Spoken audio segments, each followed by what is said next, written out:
She was just a tired waitress walking home in the rain until she saw a shivering little girl alone on the curb, clutching a soaked stuffed bunny. One small act of kindness changed everything. By morning, she would discover that the child she took in wasn't just lost. She was the missing daughter of a billionaire, and someone very powerful had tried to make sure she was never found. It had been a long, grueling shift for Maddie Harper. The diner had been short-staffed again, and her feet throbbed with every step as she finally locked up for the night. Rain drizzled steadily from the sky, soaking through her thin jacket, and the sharp chill in the air made her shiver. She hugged her arms around herself and hurried down the street, craving nothing more than the warmth of her tiny apartment and the half-eaten sandwich she had saved from her break. She turned the corner into a quieter, dimly lit street, hoping to take her usual shortcut when something made her stop. At first, she thought it was a pile of clothes discarded near the wall of an old laundromat. But then it moved. Maddie squinted through the rain and took a cautious step closer. A little girl, no older than 4. She was sitting alone on the wet curb, her knees pulled up to her chest, her small pink coat drenched and clinging to her arms. She held a limp stuffed bunny that looked just as waterlogged as she did. Her face was pale, lips trembling, not just from the cold, but from fear. Hey, sweetie, Maddie said softly, crouching down a few feet away. Are you okay? Where's your mom or dad? The girl didn't answer. Her wide brown eyes stared blankly at Maddie, wary but not hostile. There were smudges of dirt on her cheeks, and her shoes looked expensive but scuffed, as if she had walked too far, for too long. Maddie reached into her bag and pulled out the sandwich. You hungry? It's just turkey and cheese, she said with a smile that masked the concern rising in her chest. The girl didn't move at first, but then slowly, she reached out and took the sandwich in both hands like it was treasure. She bit into it, ravenously, tears welling in her eyes. Maddie's throat tightened. You poor thing, she murmured. You're soaked through. Without thinking twice, Maddie shrugged off her jacket and draped it around the girl's shoulders. The child didn't protest. In fact, she leaned slightly toward Maddie, like a flower drawn to warmth. What's your name? Maddie asked gently. No response. Do you live nearby? Did someone hurt you? Still silence. Maddie looked up and down the street. No cars, no other people.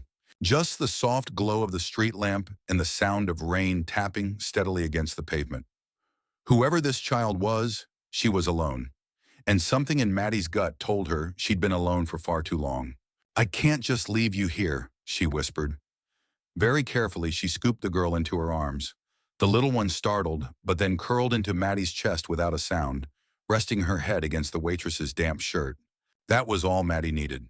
She turned and began the walk home, holding the child tightly against her as if she were made of something fragile. She didn't know who this girl was or where she belonged. But in that moment, Maddie knew one thing with absolute clarity. She was going to protect her, no matter what. The apartment was small, barely enough for one person, let alone 2, but it was warm, and for now, it was safe. Maddie gently toweled off the little girl's damp hair as the radiator clinked in the corner, spitting warmth into the air. The child hadn't spoken a word since they'd arrived. She had eaten another half sandwich, then sat curled on the couch, still clutching the soggy stuffed bunny to her chest like a lifeline. Maddie had offered her a bath, pajamas, even cartoons. Nothing. The girl responded only with quiet stares, small nods, and once, a flinch when Maddie moved too quickly. Whoever she was, she had clearly been through something. You need a name at least until you're ready to tell me, Maddie murmured gently, kneeling in front of her. How about Lily? The little girl blinked. No reaction. Maddie smiled anyway. Okay, Lily it is. She set up a little bed for Lily with blankets on the pull-out chair, laying a fresh t-shirt beside her in case she wanted to change out of her still damp dress. Then she turned off the main light and left only the lamp glowing. She didn't expect to sleep much that night. In her bedroom, Maddie sat on the edge of the mattress and stared at her phone. Her instincts screamed that something was very wrong, but calling the police, that could send Lily into the system. She'd seen it too many times. Frightened kids tossed between foster homes, misunderstood, lost again in the chaos. Still, she needed answers. She opened a browser and typed in a phrase she hadn't used in years. Missing children, Chicago. Her stomach twisted as photos filled the screen. Runaways, kidnappings, custody battles. She scrolled, heart in her throat. Then she stopped. A headline dated 6 weeks ago. Billionaire's daughter still missing. Search continues for Rosie Whittaker. Maddie clicked the article. The image was small but unmistakable. Same eyes, same curls, same dimple in her chin. Rosie. Real name, Rosalie Whittaker, age 4. Last seen with longtime nanny Elaine Voss near Lincoln Park. No signs of struggle. Elaine's disappearance had triggered speculation of kidnapping, foul play, or ransom. But no demands ever came. The trail had gone cold. Maddie leaned back, stunned. Rosie Whittaker, the only daughter of Miles Whittaker, CEO of Whittaker Industries. She remembered the name from magazine covers and financial news. Powerful, sharp-jawed, recently widowed. His wife had died in a car crash 2 years ago. Maddie remembered the tabloid headlines. Tragedy in the Whittaker family. She hadn't followed it closely. That world felt a universe away from her own. Now his child was asleep in her living room. She looked at the doorway to the next room, heart thudding. Could it really be her? She stood and crept quietly back into the main room. Lily, Rosie, was asleep, curled up under the blanket, one small hand resting on the bunny's ear. Maddie whispered, "Rosie." The girl stirred slightly but didn't wake. She didn't know what to do. Tell the authorities? Call the hotline listed in the article? But the image of Rosie's silent, wide-eyed fear when Maddie first approached her wouldn't leave her. She wasn't just lost. She was hiding. From what? And why hadn't the billionaire father found her yet? Maddie sat down on the floor beside the couch and watched her sleep, thoughts racing. Whatever this was, it wasn't simple. But she'd promised herself that night on the street she wouldn't let anyone hurt this girl again, even if it meant standing up to someone with all the money and power in the world. The next morning arrived with gray skies and a biting wind that rattled the windows. Maddie awoke early, barely rested, her body aching from sleeping on the floor next to the couch. Rosie was still asleep, her little hand curled against her cheek, the stuffed bunny clutched tightly to her chest. It was a miracle she hadn't had a nightmare. Maddie rose slowly and made coffee, trying to process everything she had read the night before. There was no doubt now. This girl was Rosalie Whittaker, the lost daughter of one of the richest and most powerful men in the country. But why had no one found her? Why had she ended up alone on a street curb, soaked in the rain? And why hadn't she asked for help or even spoken her name? After breakfast, she carefully coaxed Rosie into clean clothes, soft leggings and a sweater from Maddie's niece's old drawer. Still, the girl said nothing. She followed Maddie silently, like a shadow never more than a few steps behind. Needing answers, Maddie decided to reach out to the only person she trusted outside her tiny world. Her cousin Sarah, a nurse at a private children's hospital who had once worked with trauma cases. She sent a cautious message, careful not to include too many details, and within hours they met in the hospital's parking lot. Maddie brought Rosie along. Sarah leaned down to meet her, speaking gently and offering a sticker, which Rosie hesitantly accepted before hiding behind Maddie's coat. "She's been through something," Sarah said, straightening up. "That's clear. Do you know who she is?" Maddie nodded. "I think she's the missing Whittaker girl." Sarah's face changed immediately. "The billionaire's daughter? The one with the nanny who vanished?" Maddie nodded again, her voice low. "She was just sitting there alone. No one around. And she doesn't want to go anywhere without me." Sarah crossed her arms. "If that's really her, there are protocols. You can't just keep her hidden." "I'm not hiding her," Maddie said firmly. "I'm protecting her. She's terrified of strangers, of loud sounds, of everything. She doesn't even flinch around me, but as soon as someone else comes close, she freezes." Sarah softened. "Then you need to be careful. That nanny's disappearance, it wasn't clean. There were whispers even around the hospital. Someone wanted her out of the way. Some said it was a failed ransom attempt. Others think it was something darker." Maddie's heart sank. "You mean someone might have wanted to keep Rosie gone?" Sarah looked grave. "There are rumors that someone inside Whittaker's circle didn't want the child to come back. Too much power shifts if she's gone." Maddie felt a chill that had nothing to do with the weather. She looked down at Rosie, who was now sitting on the bench, quietly drawing shapes on the fogged-up window with her finger. "Then I can't just hand her over," Maddie whispered. Sarah hesitated. There's one thing you could try. Go to Whitaker, not the media, not the police, him, directly. If he's not involved, he'll protect her. If he is, you'll know. Maddie wasn't sure what terrified her more. The thought that Miles Whitaker might be desperately searching for his daughter, or the possibility that someone close to him didn't want Rosie to be found at all. That night, she watched Rosie sleep again. The girl curled against her, as if afraid to let go.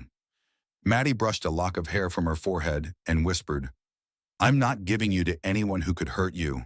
I don't care how rich they are." In her gut, she knew Sarah was right. It was time to meet the man behind the name. Time to find out whether Rosie had a father worth trusting, or something far worse.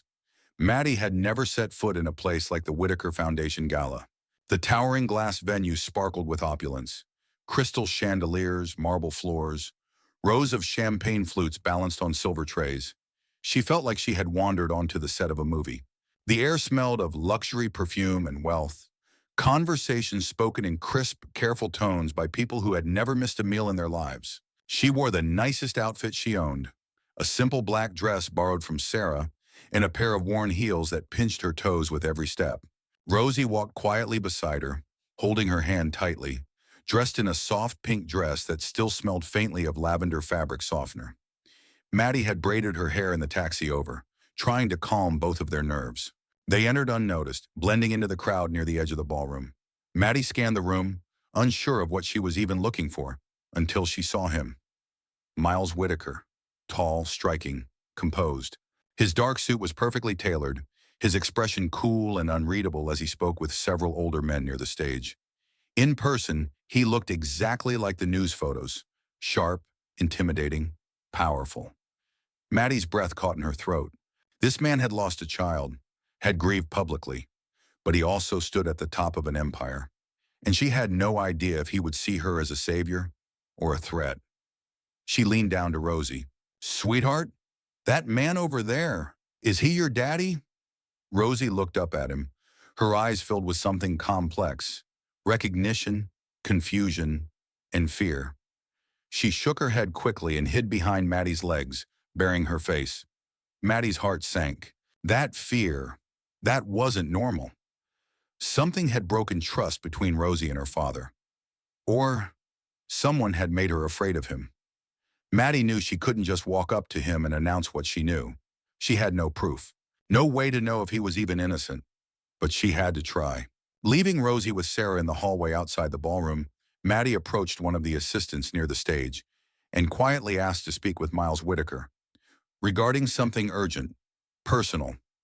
She expected to be dismissed. Instead, the assistant narrowed his eyes, took one look at her expression, and disappeared backstage. Moments later, Miles appeared, walking toward her with measured steps.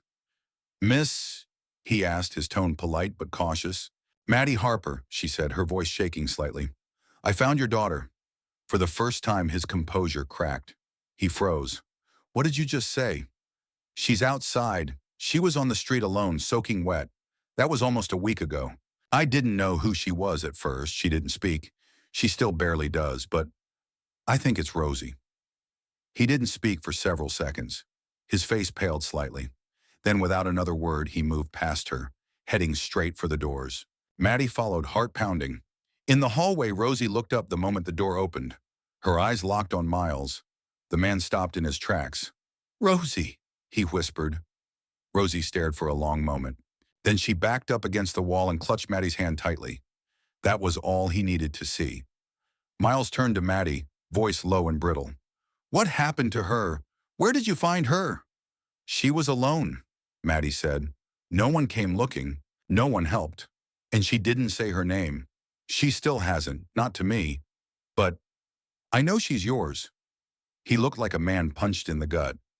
"I've been searching for her for 2 months. There's been no sign. We thought—" He stopped. "We thought the worst." "She's safe now," Maddie said, standing firm. "But she's afraid of something.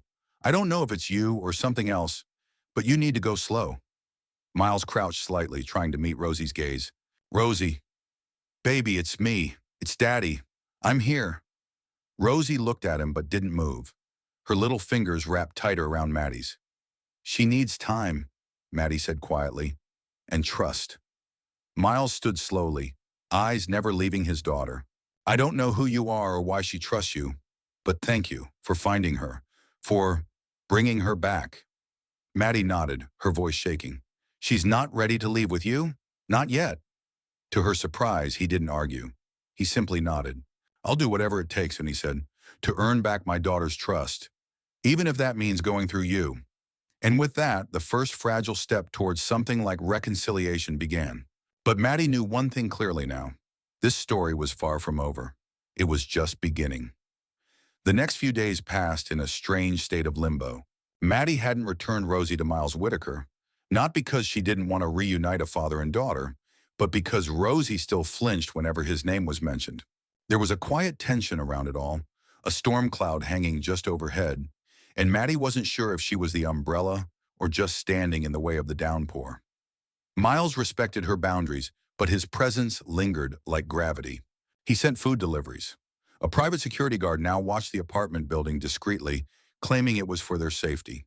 And every day he messaged Maddie once, asking, "Can I see her today?" Never pressuring, just asking. On the third morning, Maddie agreed to a short visit, on neutral ground. They met at a quiet children's park on the edge of the city, early enough that it was nearly empty. Rosie clung to Maddie's hand the entire walk there, her little brow furrowed and lips pursed. Maddie had explained it gently. Just talking.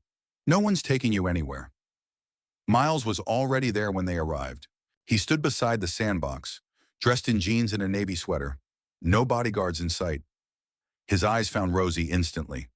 Hi, he said softly, crouching to her level. It's okay if you don't talk to me. I'm just happy to see you. Rosie froze. Then in a quiet gesture that shocked Maddie, she let go of Maddie's hand and took one small step forward. That was all she gave him. But Miles's eyes filled with emotion. He didn't press. He sat on the bench nearby and watched Rosie dig in the sandbox with Maddie beside her, occasionally looking over but never forcing a moment. After about 30 minutes, Rosie shuffled over, dropped a handful of sand near his shoe and said quietly, "You can make a castle too." Miles looked up slowly, as if afraid the moment would shatter. Then he smiled. I'd love to. It wasn't much, but it was a start. That evening, Maddie and Miles sat on opposite ends of a diner booth, while Rosie colored between them. The air was cautious, but not cold. Maddie finally asked, "What happened, Miles? Why would she be so afraid?" He exhaled slowly, folding his hands. After Emily died, I was broken, grieving. I buried myself in work. Rosie had her nanny, Elaine. She was a gentle woman, more patient than I ever was. Rosie loved her. What happened to her? She vanished, he said. They were on a walk like usual. No sign of struggle, no ransom demand. Just gone. Maddie's brows knit. And no suspects? He hesitated. That's the thing. The more we searched, the more it looked like someone had erased all trace of them. Police think it was an inside job. Security was too tight for it to be random. So someone close to you. He nodded grimly. I built my company too fast. Made enemies. There are board members who would rather see me fall apart. Losing Rosie, I nearly did. Maddie leaned back, heart heavy. She doesn't talk about it, but it's there. You can see it in the way she won't sleep unless I'm nearby. I owe you everything, he said, voice quiet. But I also know she needs you now more than she needs me. And that hurts, but I won't fight it. I just want to earn back her trust. Maddie looked at him for a long moment. Then show her you'll stay. Not as a CEO, not as a man with resources, just as her dad. He gave her a tired smile. I'm trying. Over the next week, they met again. At parks, cafes, libraries. Rosie began to speak more around him. She showed him pictures she drew, let him push her on the swings. Slowly, the wall she had built around her began to crack. But Maddie also noticed something else.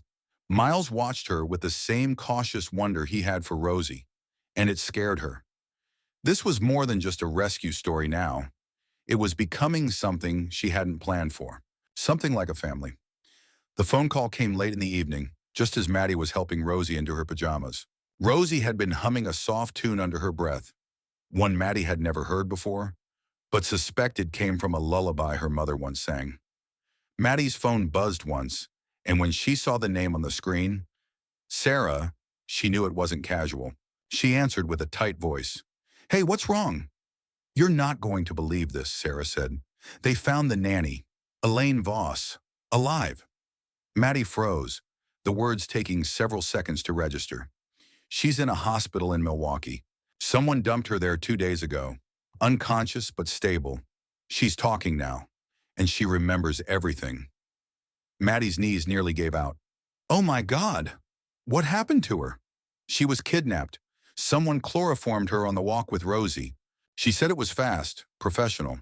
She woke up in a locked basement, no windows, no clue where she was.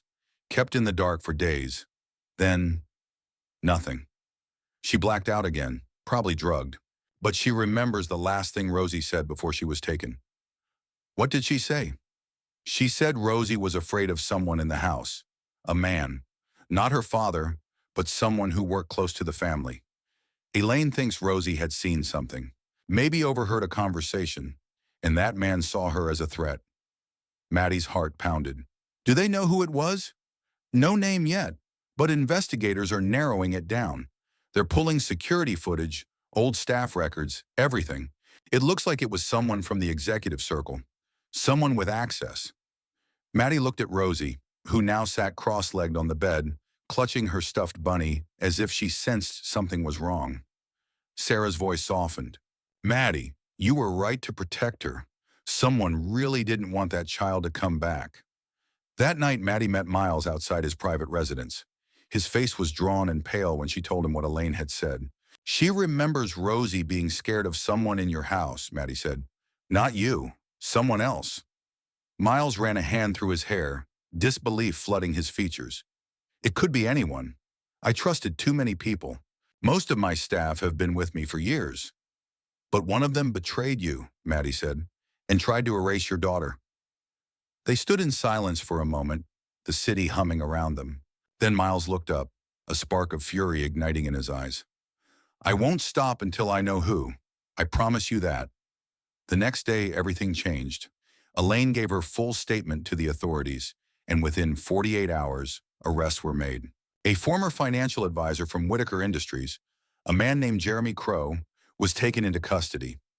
It turned out he had been embezzling funds quietly for years.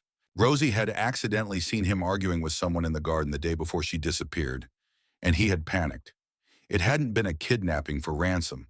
It had been an attempted cover-up to silence a child who might remember too much. The news broke across every major network. Maddie watched it all unfold from her apartment, Rosie curled against her side, unaware of the storm her tiny memory had uncovered. Miles arrived that evening, quieter than usual. He knelt beside Rosie and gently took her hand. "You helped us find the truth," he said softly. "You're the bravest little girl I've ever known." Rosie looked up at him, and for the first time she smiled. Not just at him, but with a soft, real light in her eyes. Later, when Maddie walked Miles out to his car, he paused before getting in. "You saved her," he said. "No," Maddie replied. "She saved herself. I was just the person lucky enough to find her." He looked at her for a long moment. "And what if I want to keep finding you too?" She blinked, her heart stuttering. "Then maybe you already have." He smiled, real and tired, and full of something hopeful. Neither of them said anything more. They didn't have to. Spring had begun to soften the edges of the city. The trees along the streets bloomed with early green, and the air held the promise of warmth after so many gray days. Inside Maddie's apartment, life had shifted into something new, something delicate, unspoken, but full of quiet meaning. Rosie now slept through the night in her own bed, no longer waking from nightmares or calling out in fear. She still insisted on a bedtime story from Maddie, her small fingers curling around Maddie's wrist as if to anchor her there. But she smiled more, laughed easily, and had started to hum again as she played. She also asked about her father. Not cautiously, not with fear, just curiosity. One afternoon, as she colored at the kitchen table, she looked up and asked, "Do you think Daddy misses me when I'm not there?" Maddie swallowed the lump in her throat and answered gently, "I know he does." That night, they had dinner with Miles in a quiet bistro away from the city. Rosie sat between them, chattering about her drawings and asking Miles if he liked puppies or kittens more. He answered every question with care, listening intently, never pushing. And when she reached for his hand across the table, something in him visibly broke and healed at once. After dinner, they walked home together through the park. Rosie skipped ahead, hopping along stone edges, while Miles and Maddie walked slowly behind her. "She's strong," Miles said softly. "That's all her. But the light, the way she trusts again, that's you." Maddie glanced over, caught off guard by the softness in his voice. "I didn't do anything special," she said. "You gave her a home," he replied. "You loved her before you knew who she was. That's the most extraordinary thing anyone's ever done." They walked in silence for a moment before he added, "You know, I always thought I was alone after Emily died, that I had to rebuild everything for Rosie by myself. But I was wrong." Maddie stopped walking. Her heart beat a little too loudly in her chest.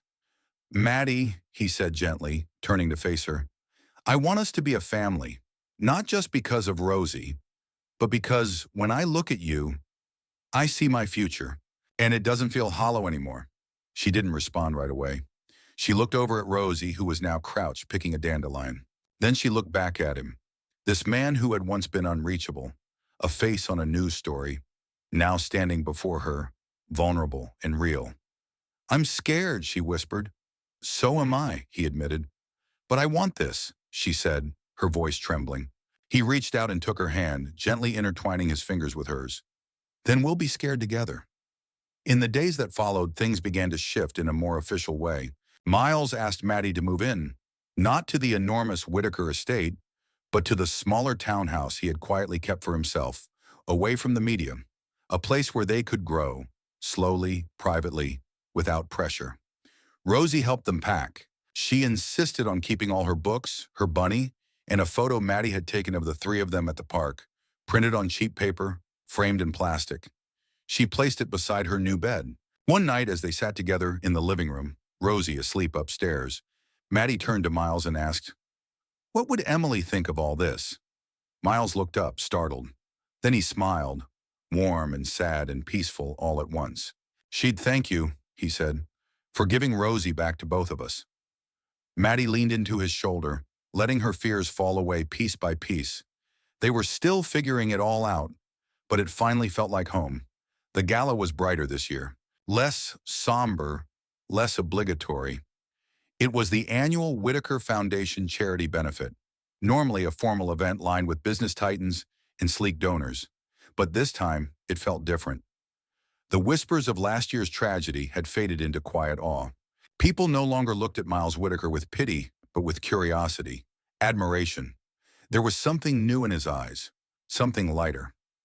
Maddie stood just off stage in a deep emerald dress, simple but elegant, holding Rosie's hand.